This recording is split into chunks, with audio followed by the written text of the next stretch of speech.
Hello everyone, welcome to my YouTube channel pharma researcher. तो आज है day 71 daily pharma MCQ dose series का, जिसमें हम डेली के 10 एमसीक्यू क्वेश्चन सॉल्व करते हैं with detailed explanation and additional information, जो कि आपके सभी फार्मेसी रिलेटेड एग्जाम्स के लिए इम्पॉर्टेंट होते हैं। सो चलिए स्टार्ट करते हैं आज के पहले क्वेश्चन से। पहला क्वेश्चन है, which of the following is a short acting insulin. इनमें से शॉर्ट एक्टिंग इंसुलिन कौन सी है? तो शॉर्ट एक्टिंग इंसुलिन आपकी होती है रेगुलर इंसुलिन। तो इसमें आपका option A is correct. So different categories जो रहती हैं आपकी इंसुलिन की, उनको सबसे पहले डिस्कस कर लेते हैं। तो इसमें एक आपकी आती है रैपिड एक्टिंग इंसुलिन। ठीक है, one is rapid acting insulin. इसमें कौन कौन सी इंसुलिन आती है? इसमें आपको नाम याद रखने हैं, lispro, then insulin lispro, insulin aspart and insulin glulisine. तो ये तीन नाम इसमें आपको याद रखने हैं रैपिड एक्टिंग इंसुलिन में। देन बात करूँ मैं इंटरमीडिएट एक्टिंग में। इंटरमीडिएट एक्टिंग इंसुलिन में आपकी आती है इंसुलिन जिंक सस्पेंशन।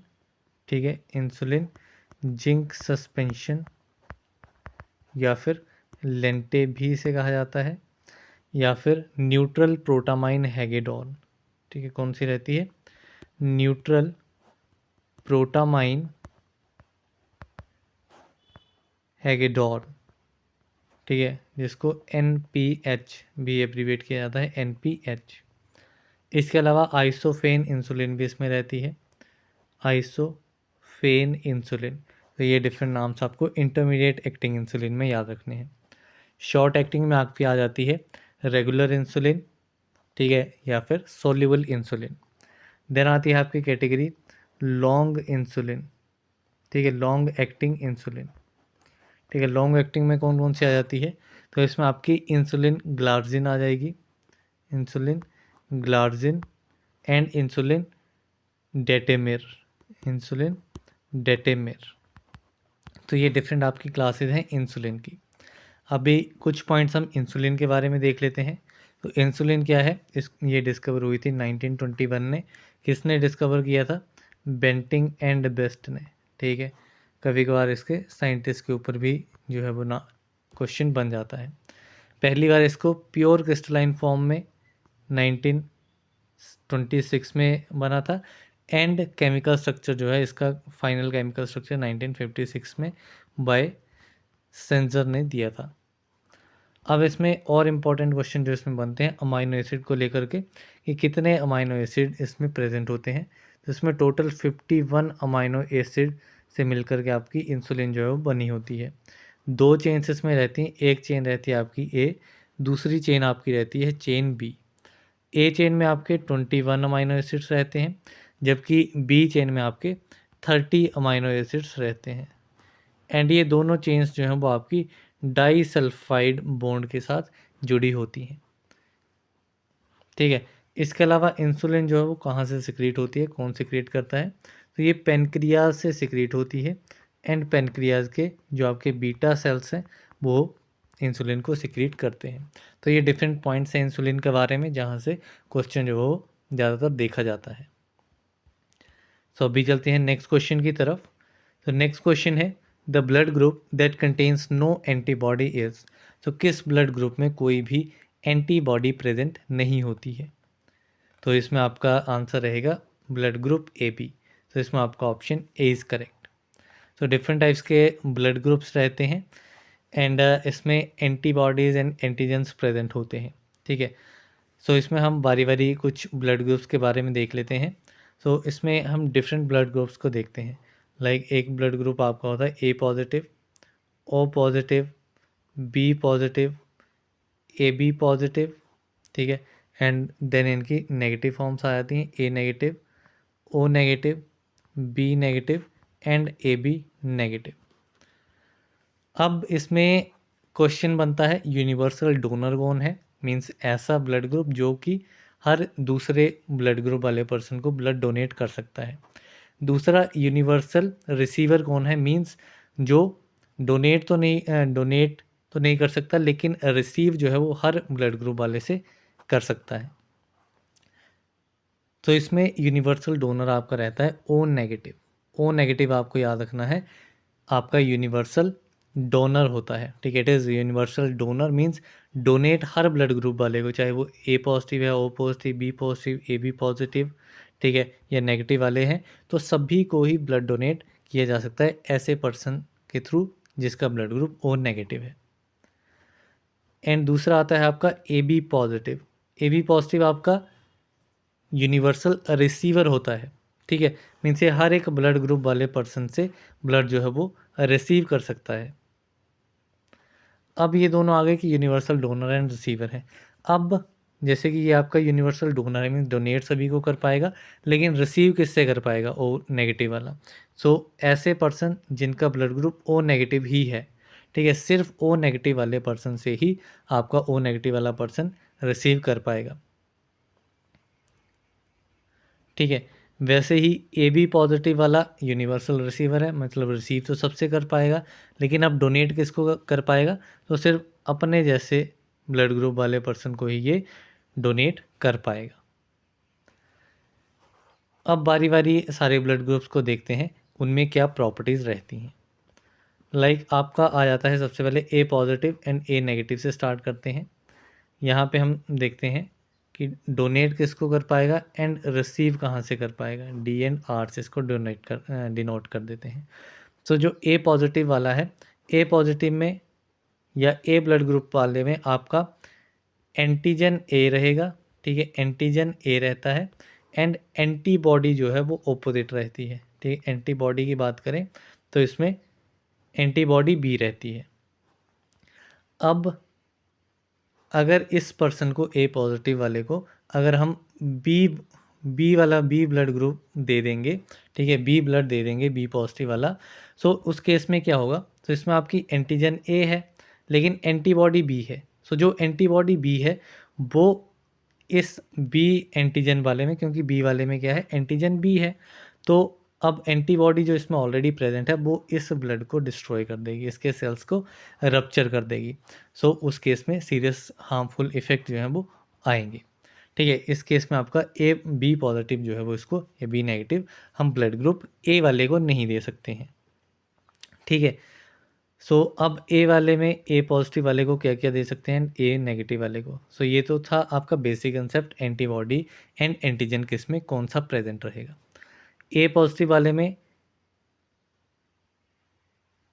आप ए पॉजिटिव वाले को दे सकते हैं एंड ए बी पॉजिटिव वाले को, ठीक है, A positive and A B positive वाले को दे सकते हैं एंड किससे रिसीव कर सकते हैं, तो ए पॉजिटिव से रिसीव कर सकते हैं, नेगेटिव से कर सकते हैं, O positive and O negative से।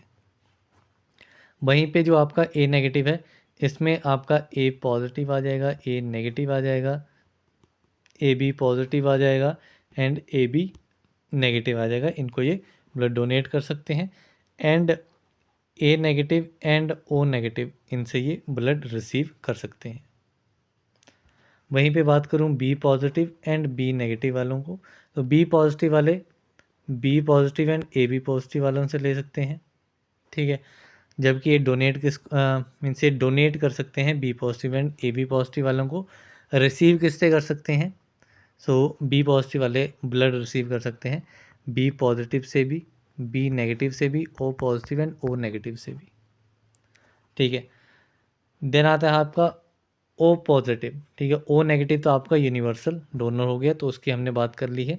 ओ पॉजिटिव जो है वो आपका ओ पॉजिटिव से को दे सकता है ब्लड, देन ए पॉजिटिव को दे सकता है, बी पॉजिटिव को दे सकता है एंड ए बी पॉजिटिव को दे सकता है, जबकि रिसीव कर सकते हैं सिर्फ O positive and O negative से। ओके, देन आपका आता है ए बी नेगेटिव, क्योंकि ए बी पॉजिटिव की हमने बात कर ली है, तो अब हम बात करेंगे A B negative blood group वाले की। सो ए बी नेगेटिव वाला क्या है, ए बी नेगेटिव वाला ब्लड दे सकता है ए बी पॉजिटिव वाले को एंड ए बी नेगेटिव वाले को, इनको डोनेट कर सकता है। रिसीव किससे कर सकता है, ए बी नेगेटिव वाले से रिसीव कर सकता है, ए नेगेटिव वाले से, B negative and O negative वाले से। तो ये आपका बेसिक कंसेप्ट रहता है, किससे रिसीव कर सकते हैं। अगर आपको एंटीजन एंड एंटीबॉडी वाला कंसेप्ट समझ में आ गया तो उससे आप इजीली आइडेंटिफाई कर पाएंगे कि कौन सा पर्सन जो है वो किस ब्लड ग्रुप वाले पर्सन से ब्लड रिसीव या फिर डोनेट कर सकता है। सो अभी हम चलते हैं नेक्स्ट क्वेश्चन की तरफ। नेक्स्ट क्वेश्चन है इम्यूनोग्लोबुलिन्स आर। तो इम्यूनोग्लोबुलिन्स क्या रहते हैं? तो इम्यूनोग्लोबुलिन्स आर द ग्लाइकोप्रोटीन्स। ये क्या रहते हैं? These are the glycoproteins. तो इसमें आपका ऑप्शन ए जो है वो करेक्ट आंसर रहेगा। तो इम्यूनोग्लोबुलिन्स यानी कि आपकी जो एंटीबॉडीज़ रहती हैं उन्हीं को इम्यूनोग्लोबुलिन्स कहा जाता है। तो इसमें आपको आप 3 एंटीबॉडीज़ जो हैं वो 5 एंटीबॉडीज़ या फिर 5 इम्यूनोग्लोबुलिन जो हैं वो देखते हैं। कौन कौन से इसमें रहते हैं? सो इसमें GAMED, ठीक है, यहाँ पे IG लगा देंगे, IgG, IgA, IgM, IgE and IgD। तो ये 5 टाइप्स की एंटीबॉडीज़ जो हैं वो मेनली रहती हैं। सो इनमें कुछ कुछ पॉइंट्स हैं वो हम देखते हैं। सो IgG एंटीबॉडी जो है वो आपकी मोनोमर रहती है, इट इज़ मोनोमर। इसमें 7S इम्यूनोग्लोबुलिन रहता है। हाफ लाइफ इसकी सबसे ज़्यादा होती है इन 5 में से, 23 डेज इसकी हाफ लाइफ रहती है। परसेंट टोटल सीरम एंटीबॉडी, ठीक है, परसेंट टोटल सीरम एंटीबॉडी कितनी रहती है? तो ये आपकी 75 से लेकर के 80% जो है वो टोटल सीरम एंटीबॉडी जो है वो रहती है। तो ये डिफरेंट पॉइंट्स इन्हीं के ऊपर जो है वो क्वेश्चन बनता है एंड इन्हीं को हम डिस्कस करते हैं बाकी इम्यूनोग्लोबुलिन के साथ में। तो एक आती है आपकी IgA एंटीबॉडी। तो IgA इम्यूनोग्लोबुलिन जो है ये आपका मोनोमर रहता है, इट इज़ ऑल्सो मोनोमर, ठीक है। लेकिन इसकी डिफरेंट डिफरेंट फॉर्म्स होती हैं। मोनोमर कब रहेगा? जब ये सीरम में होगा। वहीं पे अगर ये सिक्रीशंस में है, ठीक है, अगर सिक्रीशंस की बात की जाएगी तो सिक्रीशंस में ये आपका डाइमर की तरह रहता है, ठीक है, सिक्रीशन में ये डाइमर रहता है। इसकी हाफ लाइफ की बात करूं, हाफ लाइफ इसकी रहती है 6 डेज, ठीक है, 6 डेज इसकी हाफ लाइफ रहती है।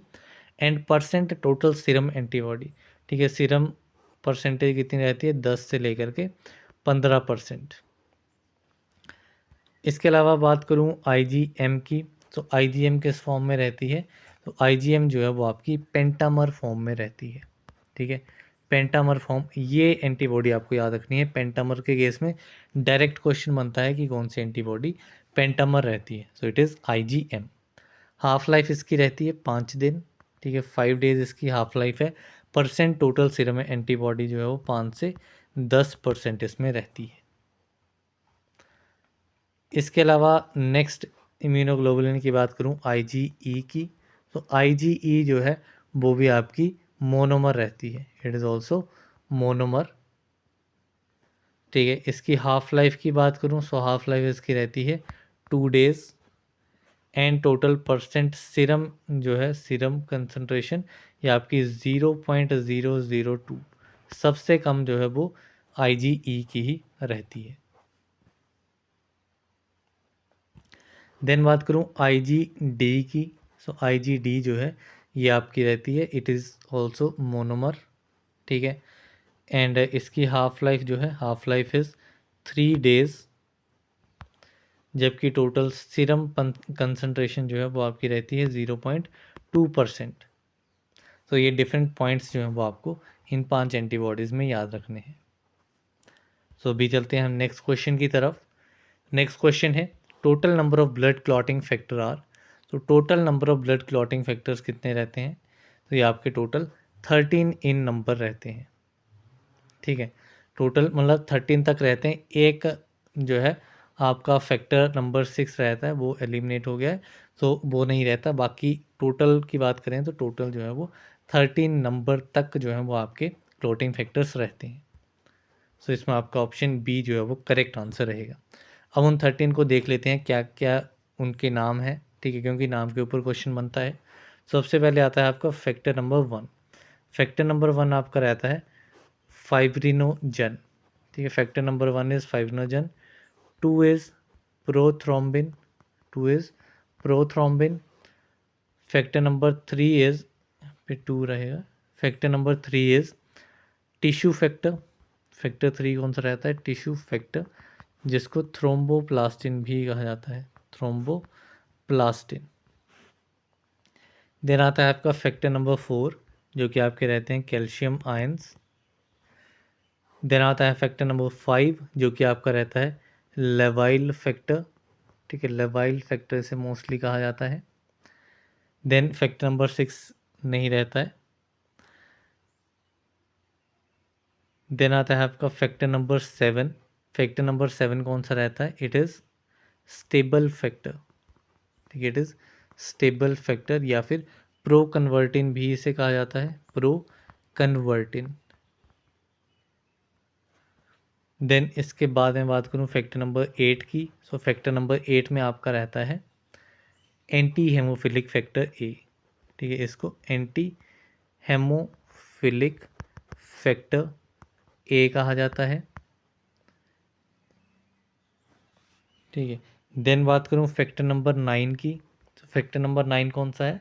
सो फैक्टर 9 जो है वो आपका एंटी हेमोफिलिक फैक्टर बी रहता है, it is anti haemophilic factor B, या फिर इसका अनदर नाम भी रहता है क्रिसमस फैक्टर, इसको क्रिसमस फैक्टर भी कहा जाता है, ठीक है। इसमें आपको ये दोनों ही नाम जो है वो इम्पॉर्टेंटली याद रखने हैं। देन आता है आपका फैक्टर नंबर 10। फैक्टर नंबर 10 कौन सा रहता है? तो इट इज़ स्टुअर्ट फैक्टर। ये कौन सा है? स्टुअर्ट फैक्टर, या फिर इसको प्रोवर फैक्टर भी कहा जाता है। देन आता है आपका factor number 11। So factor number 11 आपका रहता है anti haemophilic factor C. Anti haemophilic factor C आपका रहता है फैक्टर नंबर 11, या फिर इसको प्लाज्मा थ्रोम्बोप्लास्टिन एंटीसीडेंट भी कहा जाता है, ठीक है, प्लाज्मा थ्रोम्बोप्लास्टिन एंटीसीडेंट, ठीक है। ये आपका रहता है फैक्टर नंबर 11। देन आता है आपका फैक्टर नंबर 12। फैक्टर नंबर 12 को एंटी हेमोफिलिक फैक्टर डी कहा जाता है, एज वेल एज इसको हेगेमैन फैक्टर भी कहा जाता है। हेजमैन बोल लो या हेगेमैन, तो हेजमैन फैक्टर जो है वो इसे कहा जाता है। इसके अलावा glass factor, contact factor, so different नाम है आपके फैक्टर नंबर 12 के, चाहे आप ग्लास फैक्टर कह लो या फिर कॉन्टैक्ट फैक्टर, सो ये डिफरेंट नाम इसके रहते हैं। देन आपका आता है फैक्टर नंबर 13। फैक्टर नंबर 13 आपका रहता है फाइब्रिन स्टेबलाइजिंग फैक्टर। कौन सा रहता है? Fibrin stabilising factor. तो ये आपके 13 फैक्टर्स जो हैं वो इसमें रहते हैं। अब चलते हैं हम नेक्स्ट क्वेश्चन की तरफ। तो नेक्स्ट क्वेश्चन है विटामिन के सिंथेसिस इज डन बाय। तो विटामिन के की सिंथेसिस जो है वो कौन करता है? तो it's synthesis done by colonic bacteria. तो इसमें आपका ऑप्शन डी जो है वो करेक्ट आंसर है। अब विटामिन के बारे में कुछ इंपॉर्टेंट पॉइंट्स देखते हैं। तो विटामिन के जो है it is one of the fat soluble vitamin, ठीक है। इसका स्पेसिफिक कोएंजाइम फंक्शन भी रहता है, ठीक है, कोएंजाइम फंक्शन भी ये परफॉर्म करता है।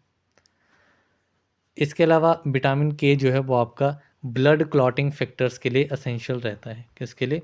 ब्लड क्लॉटिंग फैक्टर्स के लिए असेंशियल रहता है।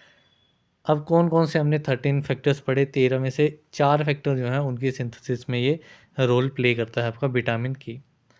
आपको याद रखना है 2, 7, 9 एंड 10, ठीक है, ये 4 आपको याद रखना है, 2, 7, 9, 10। इन 4 फैक्टर्स की सिंथेसिस में आपका इन्वॉल्व रहता है विटामिन के। विटामिन के की डिफरेंट फॉर्म्स आप कह सकते हैं, डिफरेंट एक्टिव फॉर्म्स रहती हैं, जिसमें आपका विटामिन K1 रहता है, vitamin K2 and vitamin K3, ठीक है। तीनों के नाम जो है वो इम्पॉर्टेंट है, नाम के ऊपर डायरेक्ट क्वेश्चन बनता है। K1 जो है, K1 आपका होता है फाइलोक्विनोन, ठीक है, जो कि आपका प्लांट्स में प्रेजेंट रहता है। विटामिन K2 जो है, K2 इज़ मेनाकिनोन, ठीक है, मेनाकिनोन रहता है, जो कि आपका इंटेस्टाइनल बैक्टीरिया से प्रोड्यूस होता है एंड कुछ एनिमल्स में भी ये पाया जाता है। देन आता है आपका विटामिन K3। विटामिन K3 आपका होता है मेनाडायोन, ठीक है, इट इज़ मेनाडायोन, जो कि एक सिंथेटिक फॉर्म है, ठीक है। तो ये कुछ इंपॉर्टेंट पॉइंट्स हैं। इसके अलावा किसकी डेफिशिएंसी में या किस कंडीशन में ये यूज़ होता है? सो जब आपकी विटामिन के की डेफिशिएंसी हो जाती है, ठीक है, विटामिन के जब डेफिशिएंट अमाउंट में हो जाता है तो इसकी वजह से आपका ब्लड क्लॉटिंग टाइम जो है वो भी बढ़ जाता है, क्योंकि आपके ब्लड क्लॉटिंग फैक्टर्स की सिंथेसिस में इन्वॉल्व रहता है, तो उनकी प्रोडक्शन भी जो है वो रुक जाती है। तो इसमें ये ब्लड क्लॉटिंग, ठीक है, ब्लड क्लॉटिंग टाइम जो है वो इसमें रिड्यूस हो जाता है, इंक्रीज हो जाता है, बढ़ जाता है। तो ये डिफरेंट पॉइंट्स हैं। इसके अलावा विटामिन के एंटागोनिस्ट के ऊपर क्वेश्चन पूछ लिया जाता है, इसका एंटागोनिस्ट कौन है, ठीक है। तो वारफरिन जो है वो आपका एंटागोनिस्ट होता है विटामिन के का।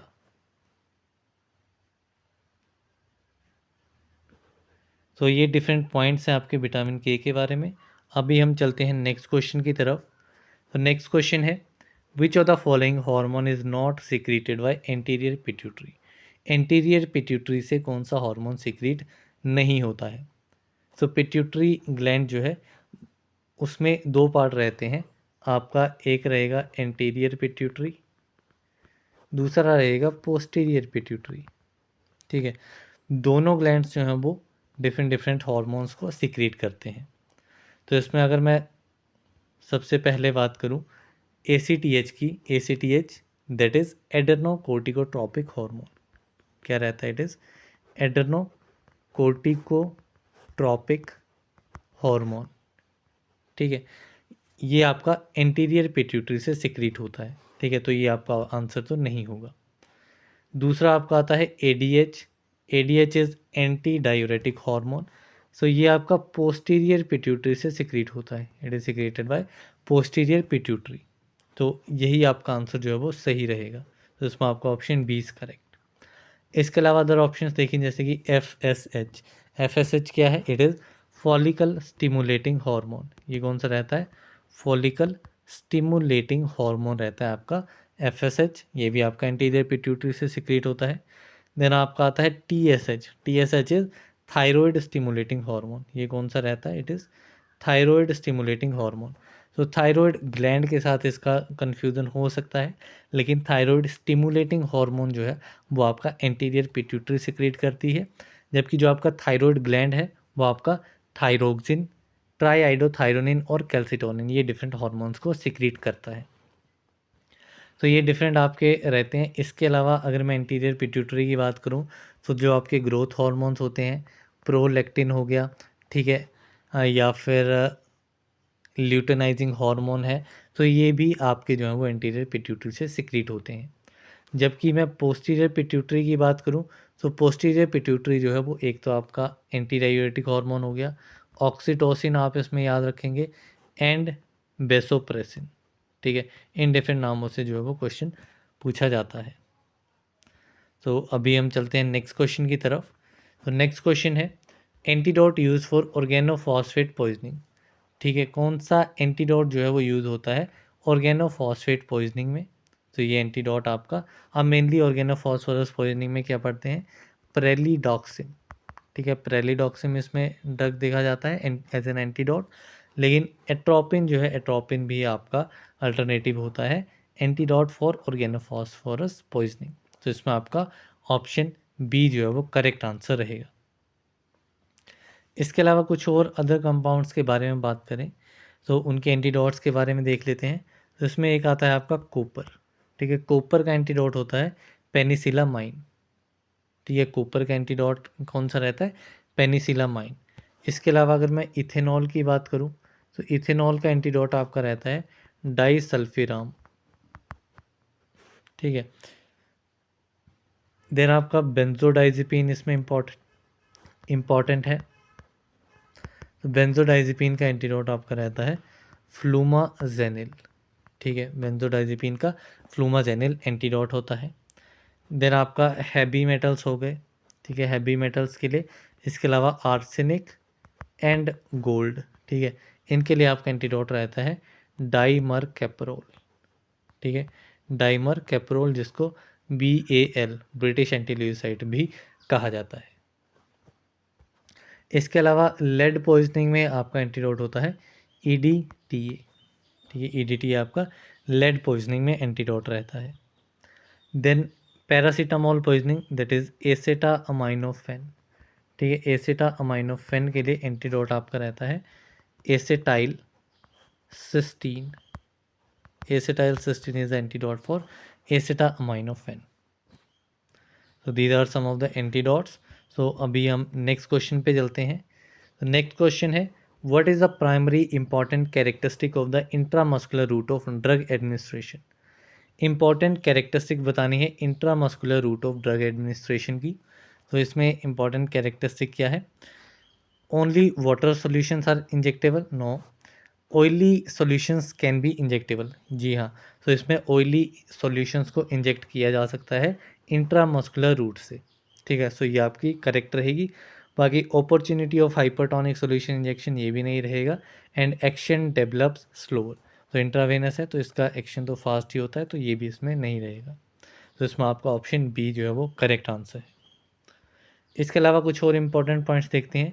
तो जो आपका इंट्रामस्कुलर रूट होता है, ये आप किस मसल में इंजेक्शन आईएम इंजेक्शन जो है वो देते हैं। तो इसमें आपकी डेल्टोइड मसल रहती है, डेल्टोइड मसल जो कि आपकी अपर आर्म में रहती है, ठीक है। इसके अलावा ग्लूटियस मैक्सिमस मसल रहती है, ग्लूटियस मैक्सिमस मसल जो कि आपके वर्टेक्स हिप्स एरिया में रहती है। देन आपकी रेक्टस फेमोरिस रहती है, ठीक, कौन सी? रेक्टस फेमोरिस जो कि आपकी थाई थाई में रहती है, ठीक है। तो ये आपके डिफरेंट मसल्स हैं, ठीक है। इसके अलावा आपकी जो ट्राइसेप्स मसल होती है वहाँ पे भी जो है वो इंट्रामस्कुलरली इंजेक्ट किया जा सकता है, ठीक है। तो ये आपके डिफरेंट मसल्स हैं जहाँ पे इंट्रामस्कुलर रूट से इंजेक्शन जो है वो दिया जा सकता है। इसमें आपकी ऑयली सॉल्यूशन दिए जा सकते हैं, ठीक है, ये इंपॉर्टेंट पॉइंट है, ठीक है। ऑयली सॉल्यूशन या फिर अगर डिपोर्ट प्रिपरेशंस के ऊपर पॉइंट आ जाता है कि डिपोर्ट प्रिपरेशंस, तो वो भी आपकी ऑयली सॉल्यूशंस ही रहती हैं, ठीक है। एक्वा सस्पेंशंस को भी इनमें दिया जा सकता है, ठीक है। इसके अलावा इसमें एक इम्पॉर्टेंट पॉइंट याद रखना है कि जो आपका इंट्रामस्कुलर रूट है, इंट्रामस्कुलर रूट जो है इंजेक्शंस जो है वो अवॉइड करने चाहिए किसमें? एंटी कोगुलेंट में, ठीक है। एंटी कोगुलेंट ट्रीटेड पेशेंट्स में जो है वो इंट्रामस्कुलर इंजेक्शंस को अवॉइड करना चाहिए। क्यों अवॉइड करना चाहिए? क्योंकि ये आपका लोकल हीमेटोमा, ठीक है, लोकल हेमेटोमा जो है वो प्रोड्यूस करते हैं। तो ये आपको डिफरेंट पॉइंट्स जो है वो इंट्रामस्कुलर रूट में याद रखने हैं। इसके अलावा आईवी रूट के बारे में कुछ पॉइंट्स देख लेते हैं, 2-3 पॉइंट्स। तो आईवी रूट जो है उसमें एक कंडीशन अराइज होती है जिसको कहा जाता है थ्रोम्बोफ्लेबिटिस, ठीक है, थ्रोम्बोफ्लेबिटिस, ठीक है। ये क्वेश्चन इंपॉर्टेंट पूछा जाता है कि थ्रोम्बोफ्लेबिटिस कंडीशन जो है वो किस रूट ऑफ एडमिनिस्ट्रेशन में देखी जाती है। तो ये आपकी इंट्रावेनस रूट में कंडीशन देखी जाती है।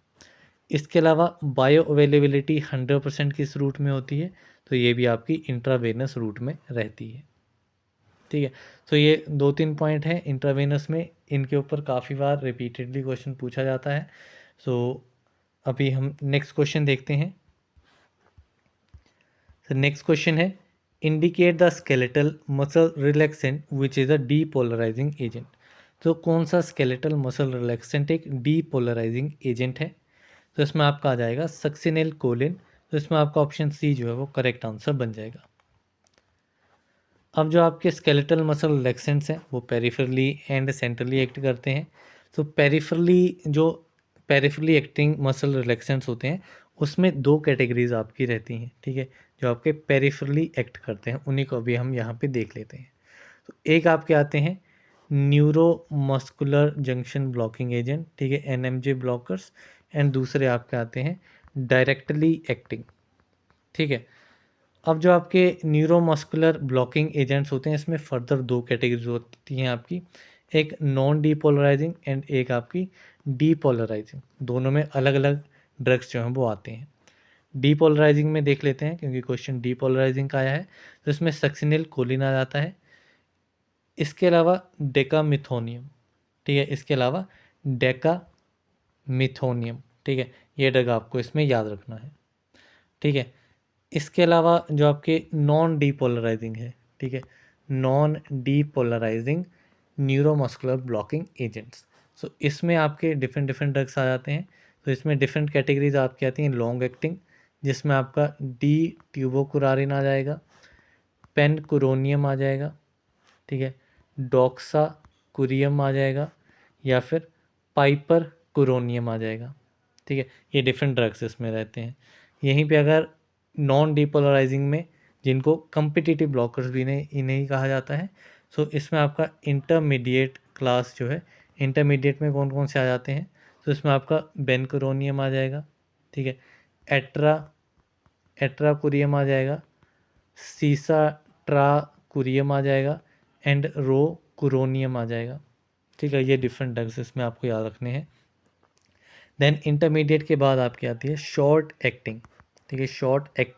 शॉर्ट एक्टिंग में आपका मीवा कुरियम जो है वो ड्रग आ जाएगा, ठीक है। सो ये आपकी हो गई न्यूरो मस्कुलर ब्लॉकिंग एजेंट्स। हमने डीपोलराइजिंग भी देख ली, नॉन डीपोलराइजिंग भी देख ली। अब इसमें हम दूसरी कैटेगरी जो मैंने आपको बताई थी, डायरेक्टली एक्टिंग, ठीक है, डायरेक्टली एक्टिंग एजेंट्स, ठीक है। इसमें आपको ड्रग्स याद रखने हैं, डेंट्रोलीन सोडियम, ठीक है, इसमें आपको याद रखना है डेंट्रोलीन सोडियम एंड क्यूनिन, ठीक है। तो ये दो ड्रग जो है वो इसमें आपको मेनली याद रखने हैं, जो कि आपके डायरेक्टली एक्ट करते हैं, ठीक है। तो ये आपकी क्लासिफिकेशन होगी peripherally acting skeletal muscle relaxants की। तो अभी हम नेक्स्ट क्वेश्चन पे चलते हैं। नेक्स्ट क्वेश्चन है, which of the following barbiturates is an ultra short acting drug. कौन सा बारबिचुरेट जो है वो एक अल्ट्रा शॉर्ट एक्टिंग ड्रग है। तो अल्ट्रा शॉर्ट एक्टिंग में आपका कौन सा आ जाता है, तो इट इज़ थायोपेंटोन या फिर थायोपेंटल सोडियम। सो इसमें आपका option C is the correct answer. So barbiturates जो हैं वो आपके लॉन्ग एक्टिंग हो सकते हैं, शॉर्ट एक्टिंग हो सकते हैं, या फिर अल्ट्रा शॉर्ट एक्टिंग हो सकते हैं, ठीक है। सो ये तीन मेन जो है कैटेगरीज इसमें देखने को मिलती हैं, ठीक है। सो इसमें जो आपका फिनोवार्बिटल है या फिनोवार्बिटोन जो होता है, ठीक है, फिनोवार्बिटोन ये आपका रहता है लॉन्ग एक्टिंग, ठीक है, ये आपका रहता है लॉन्ग एक्टिंग। यहीं पे अगर मैं शॉर्ट एक्टिंग की बात करूं, लॉन्ग एक्टिंग के हमने ऑलरेडी क्वेश्चन भी डिस्कस किया होगा। सो लॉन्ग एक्टिंग वाला आपको याद रखना है फिनोवार्बिटोन। यहीं पे अगर मैं शॉर्ट एक्टिंग की बात करूं, तो शॉर्ट एक्टिंग में आपको ड्रग्स याद रखने हैं ब्यूटोवार्बिटोन, ठीक है, इसमें आपको याद रखने हैं ब्यूटोबार्बिटोन, पेंटोबार्बिटोन, ठीक है, ये दो ड्रग इसमें आपको याद रखने हैं। देन अल्ट्रा शॉर्ट एक्टिंग में एक तो आपको थायोपेंटल याद रखना है, इसके अलावा मिथोहेक्जिटोन, ठीक है, इसके अलावा मिथोहेक्जिटोन, ये ड्रग इसमें आपको याद रखने हैं। सो ये डिफरेंट आपके कैटेगरीज हैं बारबिचुरेट्स की, सिडेटिव एंड हिप्नोटिक्स की तरह यूज़ होते हैं। तो ये क्लासिफिकेशन भी आपको पता होनी चाहिए। तो यहाँ पे आज के 10 क्वेश्चंस हमारे कंप्लीट होते हैं। So that's all for this video. मिलते हैं अगली वीडियो में, तब तक के लिए थैंक यू वेरी मच।